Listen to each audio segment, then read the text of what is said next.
આ છે સુરેન્દ્રનગર જિલ્લાનું થાનગઢ તાલુકાથી માત્ર 6 કિલોમીટરના અંતર આવેલું બાંડિયા બેલીનું વન.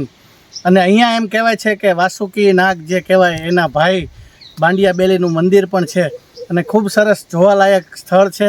એકદમ પ્રાકૃતિક જગ્યા છે, જંગલ વન છે, દીપડાઓ અહીંયા આવતા હોય છે અને બહુ મોટી ગૌશાળા પણ છે. સુરેન્દ્રનગરમાં રહેવાસી હોય તો અચૂક આ બાંડિયા બેલીની મુલાકાત લેવી જોઈએ.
પ્રકૃતિના ખોળે એટલી બધી અઢળક સરસ સારી વનસ્પતિ સંપદાઓનો અહીંયા એટલો બધો ખજાનો છે કે જેટલું હિમાલયમાં મહત્ત્વ છે એટલી અહીંયા કદાચ આશરે 10,000 જેટલી નાની મોટી થઈને ઔષધિઓ જડીબુટ્ટીઓ સ્વરૂપે વનસ્પતિઓ શુદ્ધ સ્વરૂપે સરસ સારી મળી રહેતી હોય એવો વિસ્તાર છે.